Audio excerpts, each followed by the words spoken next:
All eyes on Gaza. Netanyahu positive on Hamas deal.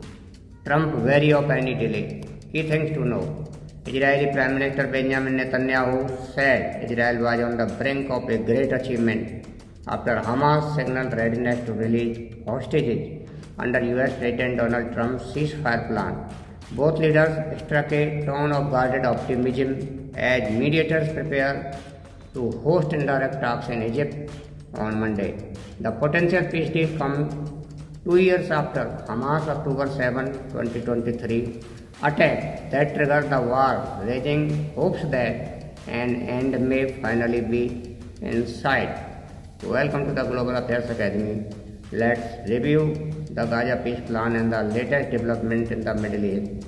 If you are new on this channel, you can subscribe this channel for such new updates. In a 6-minute late-night speech on Saturday, Netanyahu told Israelis that Hamas was only willing to consider a deal because of military and diplomatic pressure. I withstood immense pressure from home and abroad to end the war, he said. Our goal is to bring back all our hostages. He vowed that Hamas would be disarmed either diplomatically via Trump's plan or military by us, and said Israel's negotiators would travel to Egypt to finalize the technical details.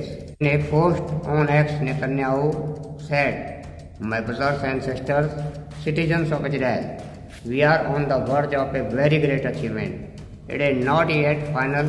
We are working on it diligently, and I hope, with God's help, that in the coming days I will be able to announce to you the return of all our hostages." Trump said on Friday that a peace deal was imminent and a big day for peace, though more work was needed to get the final word down in concrete. Earlier this week, Trump unveiled a 20-point proposal to put an end to the conflict on Saturday. He posted on the social media platform Truth Social, "Hamas must move quickly or else all bets will be off.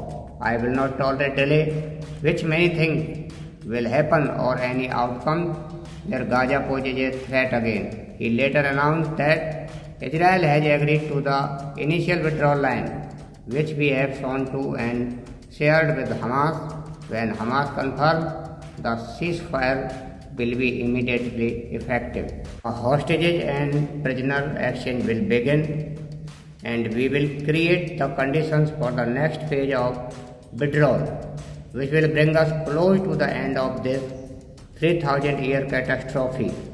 In a White House video reposted online, Trump thanked Qatar, Turkey, Saudi Arabia, Egypt, Jordan and other Arab states for backing his plan.